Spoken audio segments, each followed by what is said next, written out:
Mic check, 1 2 1 2. Welcome to Black and Nuance Podcast. My name is Georgette. And I'm Snap. Oh, yeah? Welcome to Black and Nuance Podcast, dispelling the ideas that all Black people are monoliths, because we're not. We bring our varying perspectives to pop culture, relationships, and things we go through that we can't always name. Welcome to Black and Nuance, powered by Excitement Radio. And this is episode 20. I want to start throwing the episode numbers in there, Snap. I need to start doing that. So, Snap, this is a very interesting episode. I know as we're talking about it now, things may change or be updated, so I just want to make sure I put that disclaimer out there. But I want you to read the Malcolm X quote for me. And this is an excerpt from X's speech in 1962 where he reads, "The most disrespected woman in America is the black woman. The most unprotected person in America is the black woman. The most neglected person in America is the black woman." I remember watching the movie X. I remember going up in school Played by Denzel Washington. doing comparisons with the way X thought things should be and the way King thought things should be, Dr. Martin Luther King. And, you know, it wasn't until my adult life to where I actually understood what Malcolm X's quote really meant. I didn't understand. And recently, just going through this whole R. Kelly thing and surviving R. Kelly, one of the young ladies said, and I think it may have been the director, who said, the reason why these young women weren't heard was because they were young black women. And I cannot remember in not one instance where when they spoke about the case, the only person I ever saw in that R. Kelly case was the person on that video who, when she went to court, was saying, no, that wasn't me, if I'm correct. Or she was refusing to, There was also somebody, I think, because Sparkle was also speaking on it. We talked about the docuseries last week, but Sparkle was basically saying, one of the family members basically said, no, that wasn't her, basically for whatever reason. Right. So she's still, and whether it was to protect her or, but again, because that happened and because they didn't admit that that was her, that would have been a different turnout for that case, if you ask me. But because they, you know, and it was like, wait a minute. Yeah. And so, you know, again, another show, but, you know, again, I understand that because there's a struggle. And as a black man, I know there's a struggle for me. And I just never. We have to open up the episode with I just never understood it. And when I think about the black women that just in my life alone, and I think about the relationships that they've been in, and I'm like, wait a minute, man. Now, one of my aunts was married longer than, you know, I can't remember having a consistent man around in any one of my aunt's lives, or something like that. You know, my mother either. Same thing. You know, I remember, you know, at one point, there was dad, but then I remember this boyfriend and that boyfriend, but I don't remember, you know, 10, 15, 20-year relationship with any individual man. And so I'm like, wow. And I never really looked at that. Like, what is going on? And to me, these are all good women. Right. These are all good women. They know how to cook. They, you know, they have great household setups and things like that. But so before we even get to the stories, so you know me, I'm always thinking about stuff. So I challenge Snap. So when you dealt with the black women you dealt with, do you think you treated them differently than the other women from other? No. Okay. I always treated women the same, whether black, white, Latino, whatever. It's just that I like women. I like some more than others. Okay. So I was willing to do more than others, less than. Okay. Right. Than others. I could admit that, you know. But that had nothing to do with race in any way, shape, or form. Do you have friends or guys that you know, maybe they're not friends because their values may not be the same as yours, that disrespected black women? We disrespected all women. And there's a certain age limit that you have to cross. And then, you know how they say women mature faster than men? You got grown-ass men out there who will try and holler at somebody. Hey, girl, how you doing? And because I turn my head and keep looking forward, you say something like that, fuck you then, bitch. This is grown-ass. So, yeah, but I was always one to be like, yo, man, if she ain't trying to holler at you, let her pass and holler at the next person. Somebody's bound to holler at you. But know that the first connection that anybody has to a woman is their mother. And it stems from relationships with people's mothers. And so when I would hear this quote, when I heard the quote, I was just like, I would see people tweet about it, and it would always be in relation to injustice, right? Right. You have black women out here caping for black men, but where are the men caping for the black women? being allies. We had talked about this last episode about where are the allies for, or where are the men that are allies for women that are being raped, and just basically like having conversations with your guy friends, holding your guy friends accountable, right? Right. Instead of blaming it on the woman, are you having the conversations with your guy friends and saying like, yo, don't disrespect her. Don't talk to her like that. Treats certain women based off of how they treat themselves. And I think that's a lazy way of treating people. But I know from experience. I mean, that's real. I get That's real. it. But that's a lazy way Right. of treating people, right? Right. Because I know, and I can admit this, and I'm struggling with it, you know, as I go along in my life, where I've allowed myself to be invisible, I've allowed myself to be disrespected, I've allowed myself to stick around longer than I needed to be. I've even entered situations where I had no business being in, where I still got disrespected to the utmost. I mean, like even hands being laid on me, right? Whoa. Like not being hit, but food mushed in my face. Okay. My face being mushed, like move out of my way. And I still went back to that person, right? And so being or seeing certain things, thinking like you had to be a ride or die, in my mind, I would say in these situations, because I'm just like, I'm here for you. I want to be here for you. I want to give you all of this, but I got to read this quote, this tweet, and then I just, you know, and then we can start jumping into things. And even if you had a comment about what I just said, but this tweet comes from, he goes by the name Overly Exclusive with an X, but his name is Melanda Jean-Claude. He's an author. He tweets, "Do not allow people to walk bridges they can't cross. Take ship on a journey they cannot finish. Do not drink from a cup you can't replenish. Everybody is thirsty, but every offer isn't salvation." But this is the part that got me, Snap. "Stop giving temporary people long-term benefits out of desperation or fear." I have to admit, I've definitely allowed myself to be in situations because of fear of rejection or fear of no one with me or fear of just different things that I've dealt with in my life. And so when I think about that excerpt from Malcolm X's speech, it goes further than beyond relationships, right? Right. Like black women are getting killed, black women are getting raped, black women are getting abused, you know, for simple reasons of misogyny or men not having relationships with their mothers, and so they grow up to hate everybody or feel like, you know, this is what I can do, things that they saw in the home.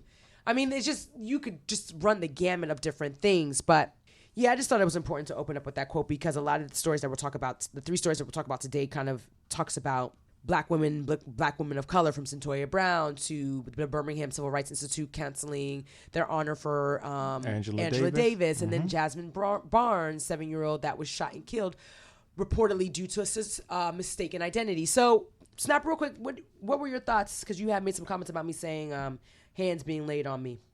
Well, again, you know, never, ever would I ever condone someone laying hands on another, whether it's a man or woman a man. You know, but again, you know, when you think you know people, right? But you don't know their stories. You know, I know what you want me to, what you show me. Right. I know that you're a good person. I know that, you know, you stand for something. Right. But are you talking about me or generally speaking? I'm just talking about generally speaking, but even in using you, right? You would like, never, wait, you would why? Never get, yeah, it's like, you know. So again, that's like, you know, context. We put celebrities and athletes and stars on a different pedal or a different standard than we put normal people. Right. And I hate to say it like that, but and also the system puts them on a different level if there's money involved. You know, if you an artist doing dumb shit with money, you can kind of buy your way, which is unfortunate. You know, and I hate to say it, but you know, the average person who's doing dumb shit can't really afford that. Your bond $5,000, you know, but you got a $50,000 bail. It's like, wait a minute, okay, but where am I going to get $5,000 to bond myself out? You know, kind of stuff.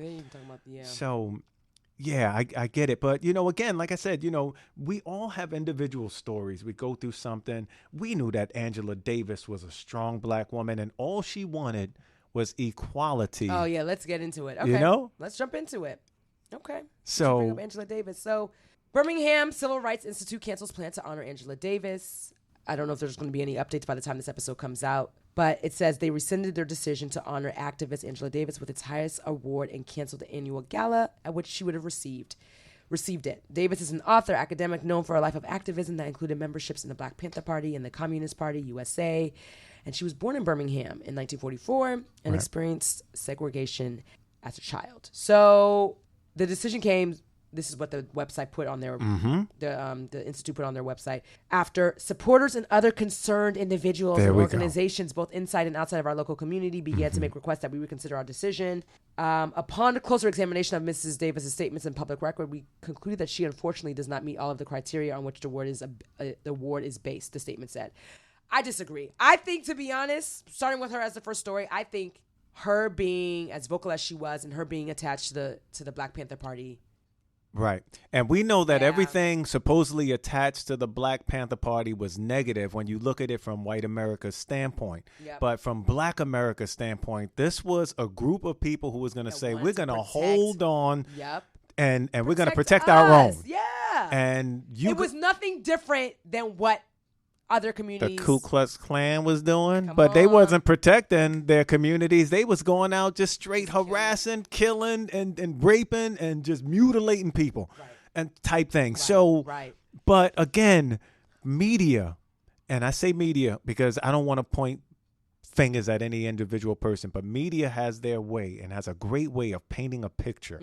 And when you can paint a picture that what you see on TV about a Black Panther is some dude dressed in black leather. He got a gun to his side, and he looks threatening. And that's why they say in America, it's like when you look at a black man with a pistol in his hand, it's like he's up to no good. No, when there was, we see stories about a month ago where this one security guy subdued a guy who was in there in a bar acting crazy, clearly got security written on the back of his chest, but yes, he got the guy who was harassing the bar at gunpoint, and the cop came in and shot him, automatically assuming he's the bad guy. And that wasn't and then there was another situation where a guy of the service, whether it was the armed forces, the Army, Navy, Marines, but I remember him being at a mall, and some guy came into a mall and started acting crazy. Oh, the young guy. And so he kind of he helps the situation, subdue the guy, puts the guy down. He's telling everybody,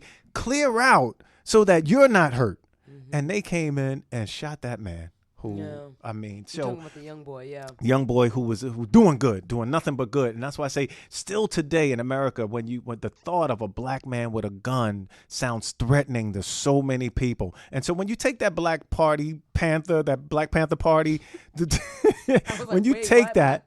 when you take that and you start talking about it to a lot of people, it's nothing but no good. It's like, damn, what's another one that they use to separate us? They be like the Black Lives Matter movement. It's like, I talk to some white folk and they think that the Black Lives Matter movement is the worst movement possible because it's separating. And I'm like, no, it's not separating. It's raising awareness it's the country's history. But again, to some people will see something. You could tell them about Trump. You could say, "Yo, so frustrating," and you could put it in their face, and they still don't believe it. I mean, you're absolutely right. It's so frustrating because you all had the fucking Ku Klux Klan. We weren't out here killing people. So when the Black Panther Party came out, they wanted to protect our own in the community. But they were doing other things for the community nonetheless. Right. The question I had when I was thinking about this, do you think you would have been a member?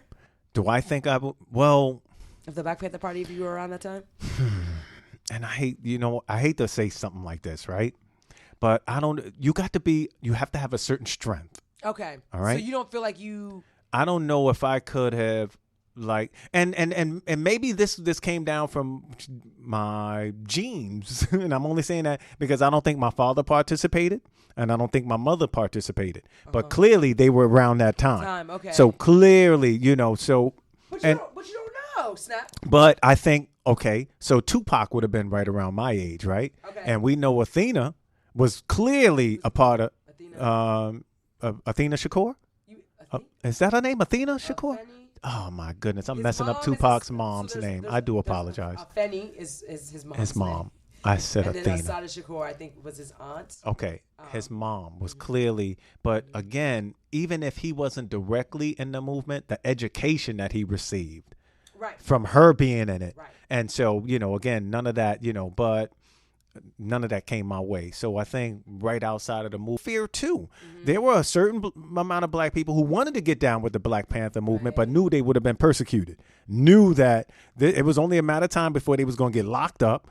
Only time before they was going to get shot at. It's not like joining a fraternity or sorority at the days. Like I'm part of a sorority, a black sorority, and so when you talk about Black Panther Party, you're talking about willing to die for your people, willing to, and now everyone is interested in doing that. And so here you go, and you had again Malcolm X. I'm willing to show them that we're good people, so that eventually this will stop. And so I can get, you can get it. It's like the dude out on the plantation. He's in the field all damn day, but your punk ass is in the house.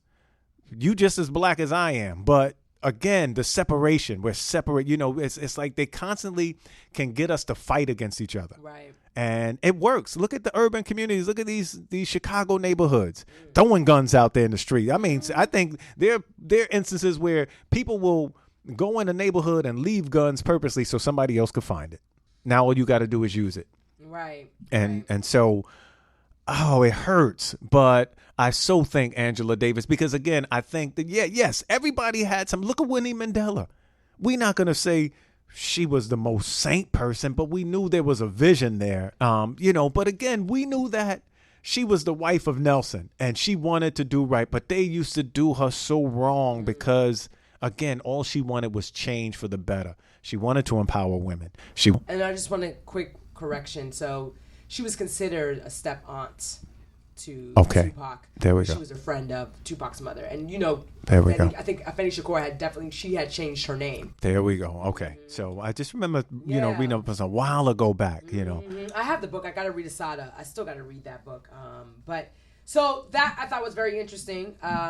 So they basically canceled the gala, which is supposed to take place in February. Some people that bought tickets are going to be refunded back. Right. But the thing is, like, you all, and I'm going to end on this up before we go on to the next story. Like, you all can't tell me you didn't know who Angela Davis was before giving her or offering this honor to her. I just don't act brand new to this. You ain't new to this. You ain't new to this. I just think they must have gotten an outpour of complaints.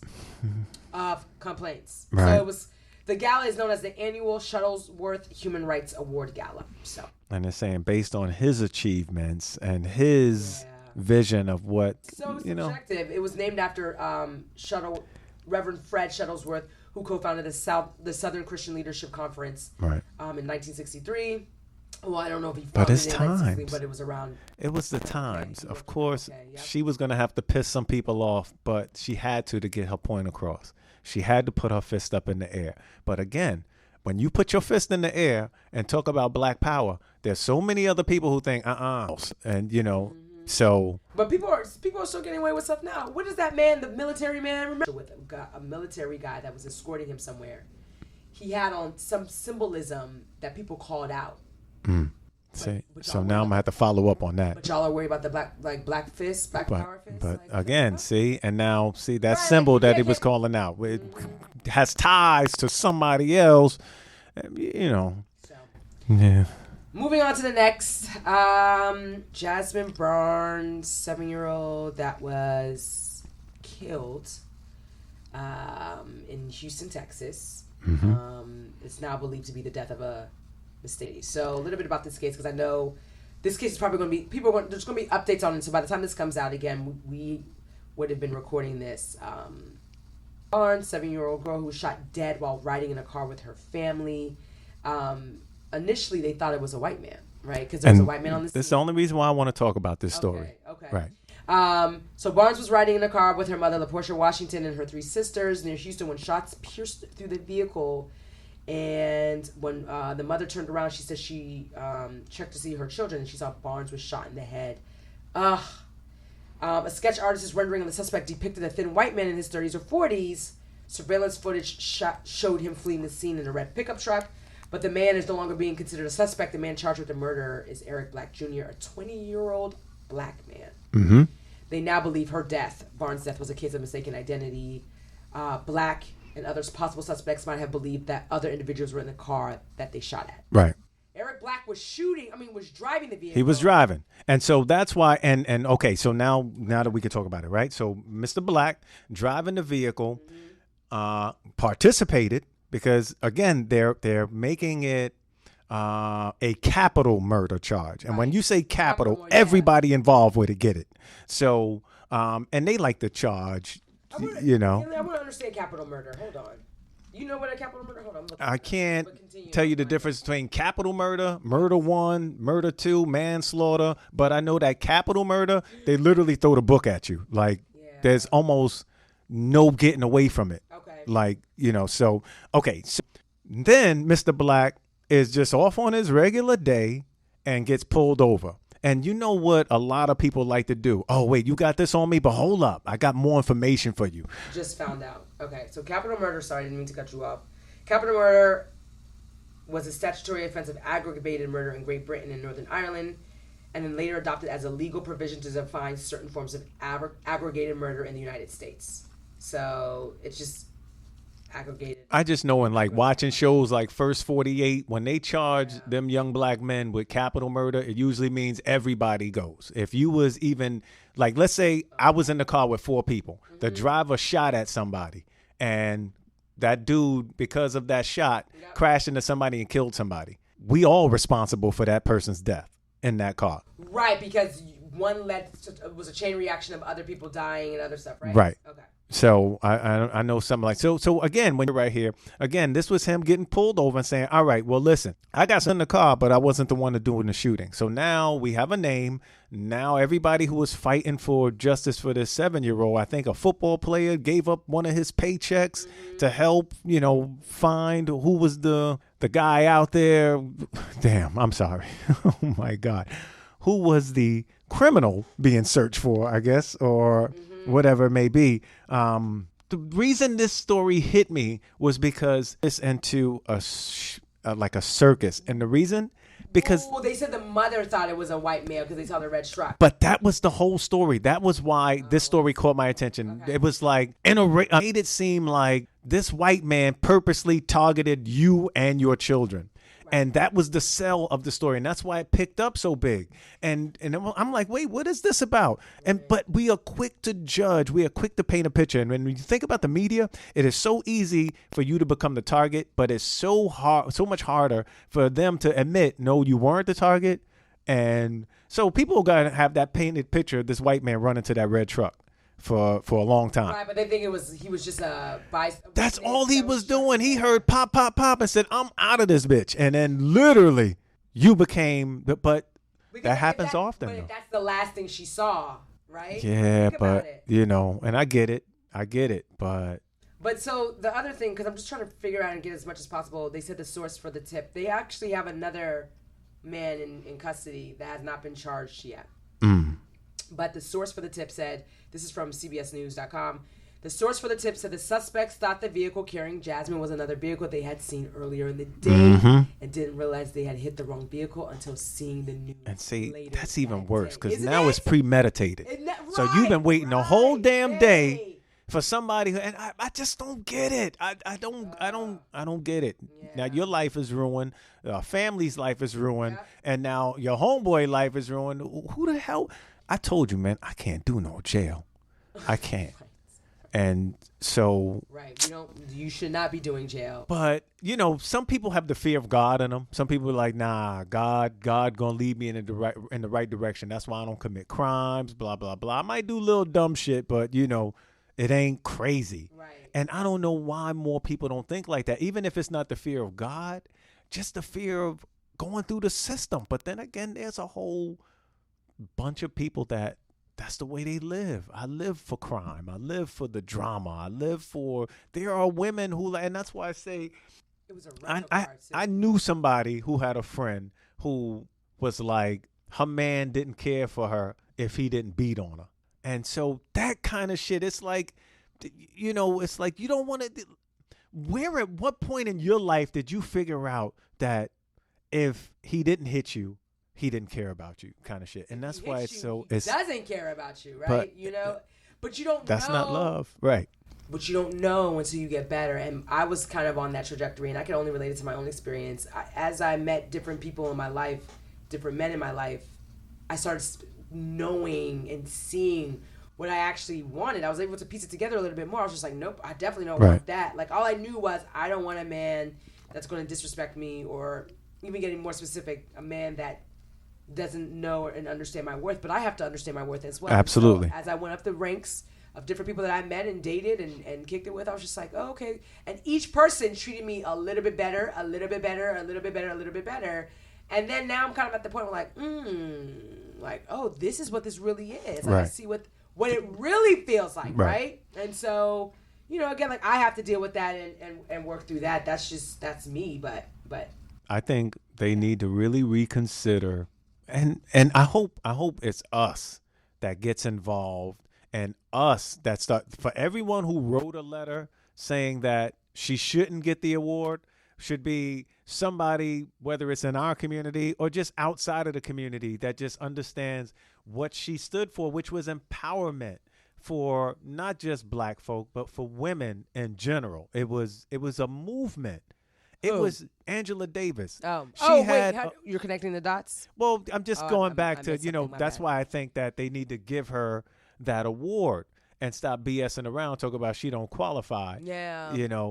Because of certain little things or whatever. But we know, she empowered hundreds of thousands and possibly millions of women around the globe with just her words. Angela Davis was a genius. Absolutely. And so the last story I want to get into before we jump into all of the things is Cyntoia Brown. That has been floating around for at least a few months now. I know it took, it got the public's attention last year. I don't want to credit Kim Kardashian West for being the reason why. I don't know if she was the first. I can't say that. But Cyntoia Brown, just a little bit about her so people can get a context. So, hold on. Cyntoia Brown was a sex trafficking victim that killed a man who solicited the then minor for sex. She was 16 when this crime was committed in the state of Tennessee. So Tennessee Governor Bill Haslam officially granted Cyntoia Brown executive clemency last week. And the biggest issue about this, the reason why this was in the news, is because there was this whole back and forth about he's about to leave office, he could do the right thing. She was given, the reason why this was actually outrageous before I get to that, when she admitted to this crime, they imposed a life sentence on a juvenile that would require her to serve at least 51 years before even being eligible for parole consideration. And that was just seen as too harsh. Right. You're giving a 16-year-old that was a sex trafficking victim 51 years. She thought this man that was soliciting her for minor sex, or for sex when she was a minor, was going to kill her. So she protected herself. Because she saw, I think she allegedly saw that she thought he was going to pull out a gun, or saw a gun in wherever she was. And they hit her with 51 years. And so there was a whole back and forth for some time on, justice for clemency for Cyntoia. I think that was the hashtag. One of the hashtags was out there, just getting her clemency. Then what ended up happening after that was, okay, they're going to, they granted clemency to different people, or different pardons to her. Different pardons to other cases, but Cyntoia was not included. Then finally, she was finally added to his list of people that he pardoned with some conditions. I don't know how long she's been in jail, but she is going to be eligible for release on August 7th, I think, of this year. There you go. And then she will remain on parole for a decade. The governor said he's seen some improvement, or some maturity, and some considerable improvements to show her maturity since she's been in jail. What else is she responsible for? She's required to partake in counseling. She has to finish 50 hours of community service. Some will include working with at-risk adolescents, but I'm sure she's open to that, right? Like, she doesn't want someone else to mirror her life, and she said that through a statement through her lawyers. So Cyntoia Brown was granted clemency. So he had granted clemency to 11 people prior, and then she was an additional person. Yeah. So, again, just read that quote for me one more time, Snap. I almost know it by heart. The most disrespected woman in America is the black woman. The most unprotected person in America is the black woman. The most neglected person in America is the black woman. Well, I should say, said by Malcolm X in a speech in 1962. What are your contributions contributions going to be to protect the Black women in your life? Children. I think my way would just be the raising awareness. To who? I can only raise awareness to those closest to me, like, you know, the women in my life and things like that. I can also kind of offer help, because now I know that there are resources for people to go to. But the whole Cyntoia, yeah, that case, they made it so crazy, because I actually remember watching something on it where I think we knew she was being abused. We knew she was being raped. I don't remember how she actually got sold. I don't know if it was a parent that was strung out and was like, well, I'm gonna let my daughter come over here. I don't remember, right?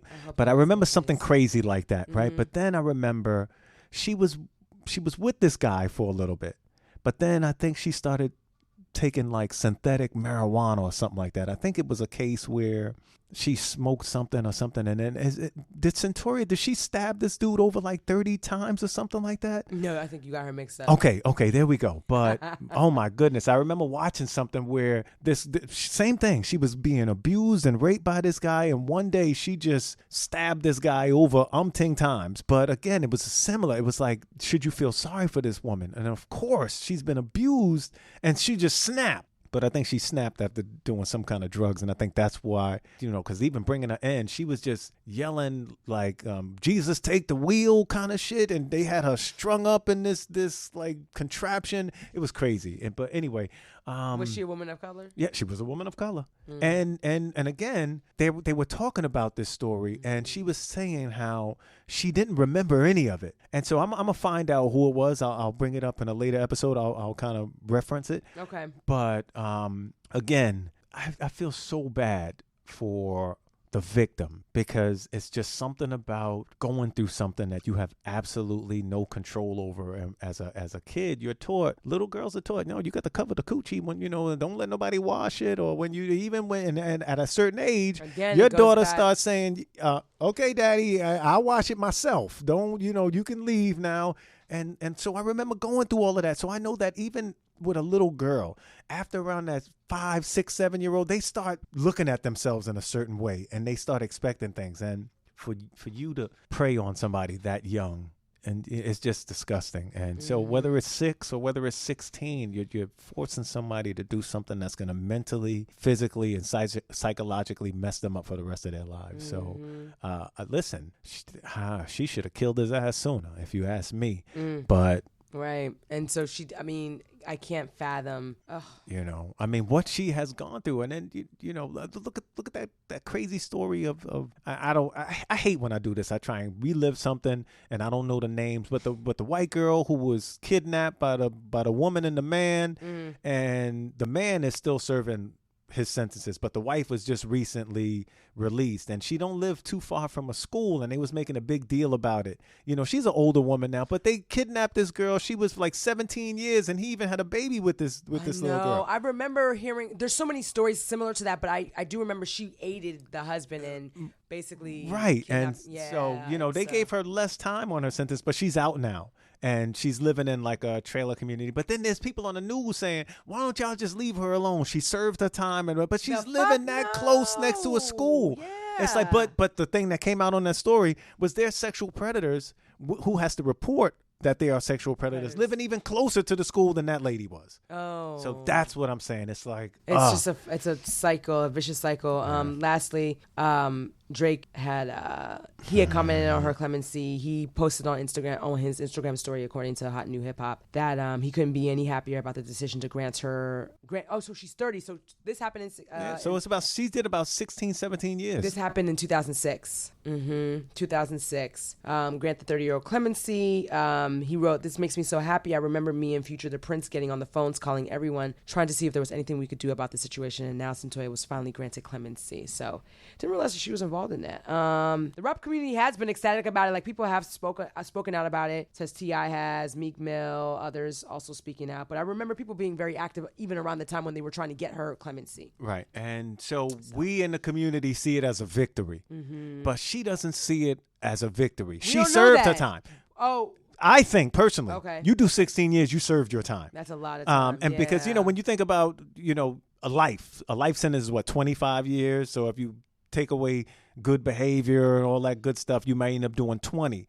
But we know that this wasn't a regular circumstance. This beat on her for a long time to where she mentally, physically snapped and said, this is the only way I can stop it. Yeah. And for some people, listen, once your mind is made up, this is the only way to stop it. There's nothing you can do. Right. And so, like I said, if you were put in that situation, I can't be mad at you. I can't ever say I blame you for his death. No, absolutely not. I mean, I don't wish death on nobody. But when you do shit like that, some things just need to, I need to turn a blind eye to it, So people do it all the time. Yeah, I'm just admitting to doing it. Yeah, but, that's savage.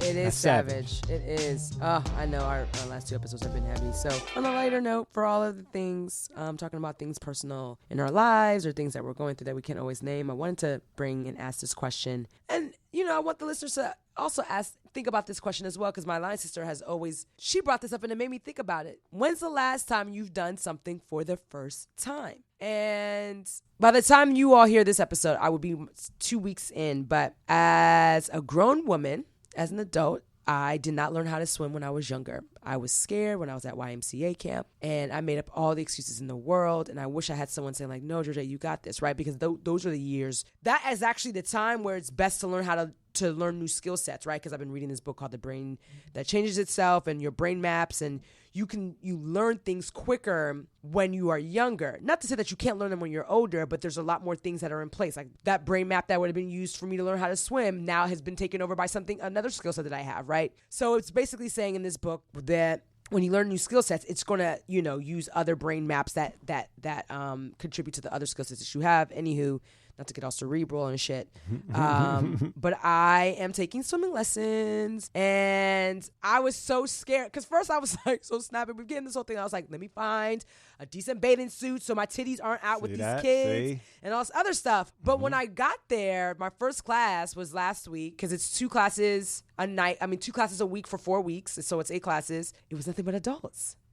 And everyone had a similar story. I was scared. This woman, she said she was 75. She didn't look 75. I think she said 75. She was like, I don't want to die not knowing how to swim. Was she a black woman? Yeah. Nice. I was like, I think she was like maybe Hispanic or something else. But she was a brown woman in the black and brown community. And another woman was Jamaican. They were just like, wait, you're from Jamaica and you don't know how to swim. Like, so everyone had their story. And the gag is we're being taught, like, we're all like 30s, 40s, 50s and older. And we're being taught by this 20-year-old. But it was cool. And I was just like, and when I come in there, Snap, you can't tell me anything. Like, even if I was swimming with a 5-year-old, right? I would have been like, listen, the 5-year-old will always remember, like, adults, anyone can learn how to do anything that they want to at any age. And so it was for adults, and we were in there. And so, I just, by the time y'all are hearing this, I'm only 1 class in as of now, because we recorded this a week early, but yeah, Snap, that's my experience right now. And then I'm going to do Spanish lessons after that, but I know I have to keep practicing swimming, but yeah, it's so empowering. The only thing I can't get with right now is my hair getting wet, even with me wearing a fucking swim cap. So I haven't figured that out yet. But yeah, Snap, that's where I'm at. So that is official. And so I'm stubborn with myself. I try not to do new things. I don't know why, but I did pick up Rosetta Stone. You absolutely. So now that you mentioned you're trying to do. Right, because we live here in Miami. So you're learning Spanish on Rosetta? And so nice. I just want to. So I started that, right? Okay. And I'm gonna. I think I can. I want to test myself at the end of the year just to see how much I've learned. I'll tell you a quick swim story. Okay, yes. So you know how to swim. I definitely know how to swim now. But now, before I came to Florida, right? Had no swimming skills. And, we would go to the beach. We would go to Coney Island, but we always just went to the beach. There was no real swimming. We would be in the front of the water area, but we wasn't out and, swimming. Yeah. And then when we were trying to swim, it was like a fake swim. Half my body would be like this, but I'm walking. So like I'm in the L shape with my body. So I'm doing this, but I'm walking in the water. Right. And then every now and then I'll jump up in the water, kick my feet, knowing I'm about to go under, and then stand up, right? Okay. So anyway, one day, male toxic masculinity kicked in. I was with my son's mom, right? And we went over a family member's house, and she mentioned to me, they have a pool. I want you to bring shorts so you can get in the pool with us, right? So you were an adult. I wasn't an adult, but I was definitely 20. Well, I'm sorry. So at that time, you still didn't know how to swim. I was an adult, okay, because I was older than 21. Okay. Right? And so I go to this family house, and we all hanging out. I'm so thankful it was early where not a lot of people was there. There was enough people out there in the backyard to see what I was doing. Right. So here we go. So now it's my daughter inside a raft in the pool. She can't swim either. But she's in the raft, and she's got one of those little stretchy things, that foamy float thing or whatever. It floats on the water. Yeah. Okay. Yep. So she had one of those, and then my son, he was a baby, so he was sitting on the edge. But so if he jumped in, he was definitely in trouble, So for the most part, he was just sitting on the edge, kicking the water with his feet. His mom was there. Something told me the pool was 8 feet deep at one end. Something told me you're 6 feet 1 inch. And it's not really 6 feet either, right? Trust me. So I'm doing the math. I'm like, I'm 6 feet 1. Right. If the bottom of the pool is 8 feet, I got enough strength in my legs to push from the bottom up. I think I'm thinking, my dumb ass was thinking I could not dive, because I just literally went to the edge of the diving board. If y'all can see my face. Jumped in. Oh. Thinking that I could hit the bottom, pop up, and keep hitting the bottom, pop up until I get to like maybe the 6 feet, the 5 feet, the 4 feet. And I'm thinking I could just keep doing that. Well, lo and behold, that was totally wrong. That thought process totally went out the water when I hit the water. Yeah, it just totally left me. So anyway, all right, so I jump into this, and I'm thinking I can get up, but I can't. And so now I'm under the water, and I'm struggling. But then I hit the top of the water, and so by this time, my son's mom jumped into the water. She was like a fish. She was a dolphin, damn near. That's how skillful she was. So she makes her way to me, drowning in the middle of the pool. I'm panicking. And you're not supposed to panic. Instead of me letting her grab me and pull me to shore, I'm pulling her underwater. Yep. And it wasn't until I got back over the water to where I heard her say, "Stop drowning us. Stop." Like, she literally was telling me to stop pulling her. And so I did. And she grabbed me. And like, literally, I felt myself pulling back towards shore, right? But I always remembered that experience. It was like, because I almost literally killed myself trying to act like I know how to swim, I had to learn how to swim. Yep. So it was that very day before I actually left. I learned to swim, not the long version, not from the 3 feet to the 8 feet. I went to the middle of the pool where there was a divider to where I couldn't go no further than 3 feet, but it was enough to hold me up in the water. Mm-hmm. So I literally learned to swim from this side of the pool to that side of the pool. Mm-hmm. And it was the most exciting time of my life, because once I actually did it and knew that I can do it consistently, I went to the 3 feet and went to the 8 feet. Then I went to the 8 feet to the 3 feet. So, but it was that day, but it was that moment. Something could have just turned me away from swimming altogether, but some kind of adrenaline was like, nigga, you almost died. And so figure it out right now. Right. Because now is the time to do it. You'll never be put in this situation again. Right. So who taught you how to swim? Was it her? It was her. It literally was her. It was by her saving my life that I literally said, and the whole time my daughter's inside the pool in this raft thing, and she's trying to throw the little floaty thing at me, like to kind of pull me too. But I don't see none of that. Just complete panic just erupted. Right. And so, like I said, and that would have been a day I was like, yo, my daughter could have watched me die that day. My son could have watched me die that day. And just imagine how she would have felt, So I had to force myself to learn how to swim. And so that's why I connect with your story by not knowing how to swim. But the day that I threw myself in the water, I had to force myself to learn how to swim. And here I am, surrounded by water in the state of Florida. Yeah. So, and pools are everywhere here. Well, that's why I was like, Georgette, I was actually trying to get it done in New York, and I was going to pay more money to be at a YMCA, but this actually, it just worked out better. There we go. And mind you, I'm talking about my two oldest. My oldest daughter, who's now 26, and my son, who's now 23. Okay.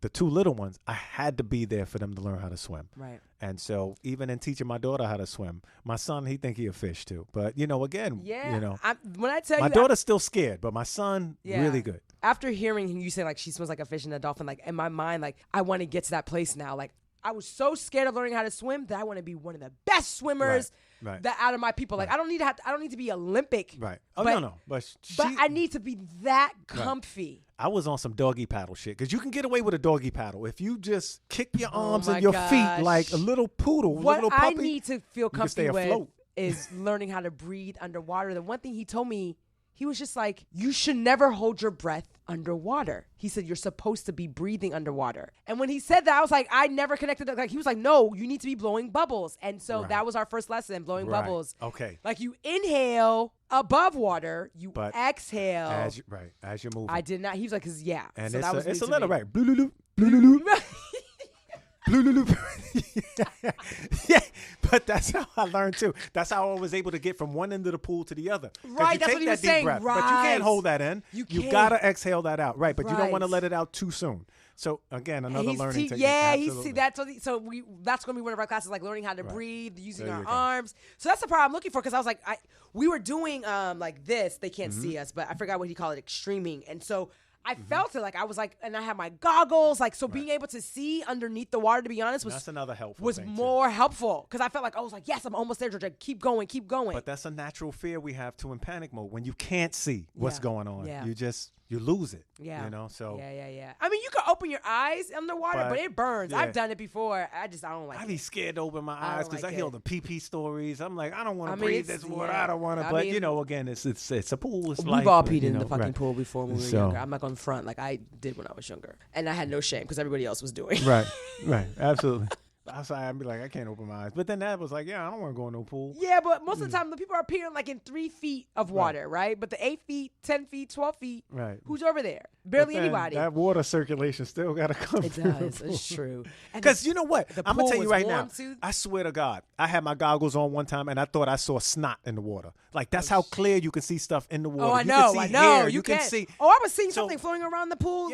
Yeah, it was. So if you go, and I see a lot of people like get the water in their nose, and they be like, and then when you could see that in the water, So that's no, it's true. It's true. But I could tell you, I'm actually looking forward to going to the classes. Yeah. But one thing I know with any new skill set, and I'm not even getting into the whole like, you have to practice for X amount of days for it to become a habit. In the book that I'm reading, and I'm gonna put the title in the show notes, it literally was talking about different things of like mapping the brain and changing things and how long it takes for your brain to really learn and develop something on one of your brain maps. And I think it was like 6 months, right? Like I learned how to swim in 4 weeks, taking 2 classes, 45 minutes to an hour. That's 8 hours, right?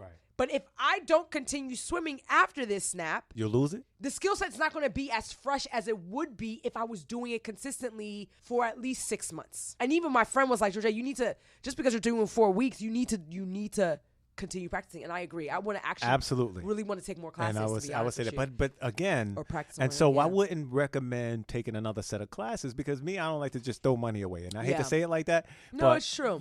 And so you're gonna get it. You're gonna get the necessary tools you need in these 4 weeks. After this 4 weeks, it's all up to your confidence. Do you feel confident to do it? Yeah. Do you feel confident to do it by yourself while no one's watching? And once you have that confidence, I'm telling you, it's a breeze. We have a pool in my complex, so I think I'm gonna practice there. I think it's only as deep as like 4 or 5, but it doesn't even matter. And that's all you need, literally, to keep your body afloat. And again, you start off by holding your breath. Start off underwater. You don't have to like swim on top of the water yet. But as you get more comfortable, you'll learn that swimming on top of the water still means your face is in the water. But you only pick it up to breathe. Yeah, and now you're blowing out. He showed us the difference. He was like, kick with your head up, kick with your face in the water, and your body levels out when when you're facing down. Right. I was like, oh shit! Like it's harder when your face is up because your body naturally wants to stand up or follow your head. Right, and so that's what most people get their head above water. It was. And then we were learning how to float on our backs with our face up. That's the scariest part for me. Well, everybody was scared. Like this girl was like, I'm sinking. And it was really,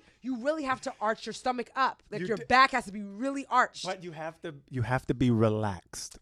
That's exactly what he kept saying. When you like this, all of your body density just. Oh my!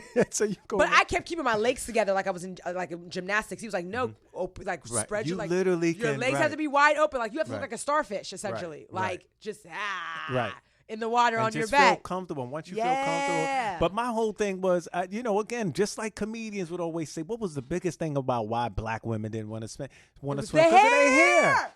It's like, and so snap. So that is the only thing I'm concerned about. And so my swim cap is not doing me justice right now. And I'm gonna admit something. Like that was, and maybe I could say it was a bias, but when I used to date white girls back in the days, it was like, oh, they didn't worry about that. It was like I knew that she ain't have to worry about that. Not We can do anything. It was Not like, yeah, but I knew that once I started dating black women, I had to take that into consideration. Well, let me tell you, this is my attitude moving forward. If we're going to the pool together, don't be mad. Don't look at me crazy when I have my goggles and my swim cap. No, but you're not supposed to. If I'm going swimming, guess what? I know that in the next couple of days, I'm either need to get the hair done, or I'm gonna just wear it in this bun, or I'm gonna just do a comb down and I'm gonna curl the bottom. This.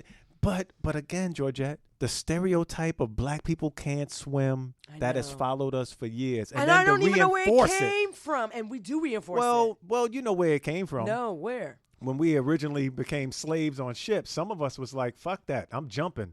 And they couldn't swim. Yeah. You know how many people from Africa who just coming over on them ships who would rather jump in that water knowing they couldn't swim but die than to come over here and be slaves. Mm-hmm. So, I think if you ask me, I think that's where, because, white people will say some shit and that shit will follow us forever. You know what I'm saying? We like chicken and watermelon.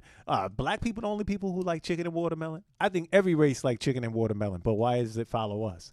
I don't know, because the right person made the right joke and it stuck or whatever. But yeah, again, that's a stereotype that just, I'm looking it up because I'm very curious. That's just a stereotype that we just need to get away from, because we are swimmers. I mean, we're some of the best athletes in the world. We just got to put our mind to it.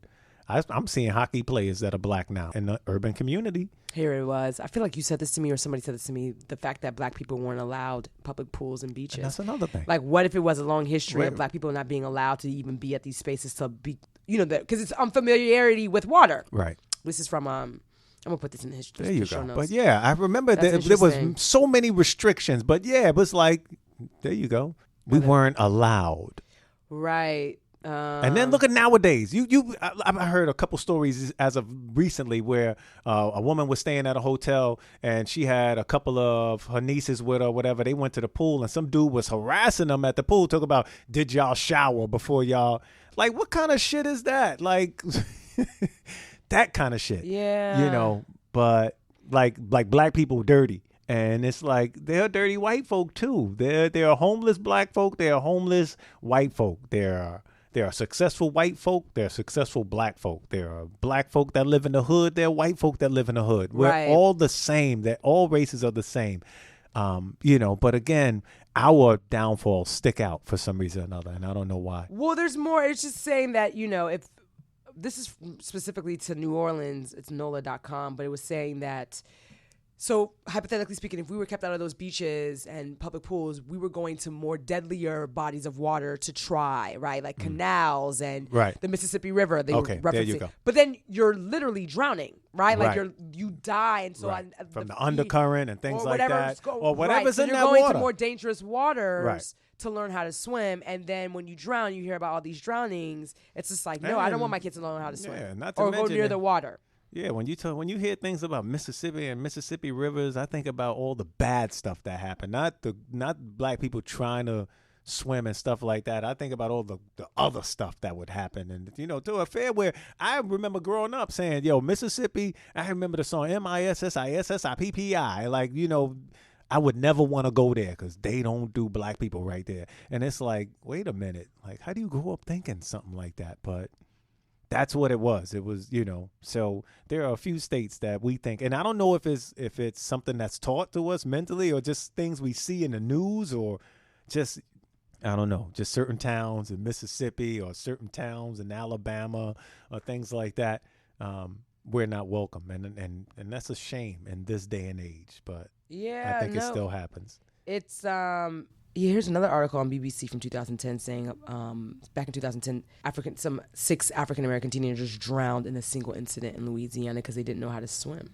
So when I tell you, my kids are the moment babies should be learning how to swim, they're going to learn how to swim. Well, and see, that's the difference. See, okay, so I just want to throw something out there as a black woman.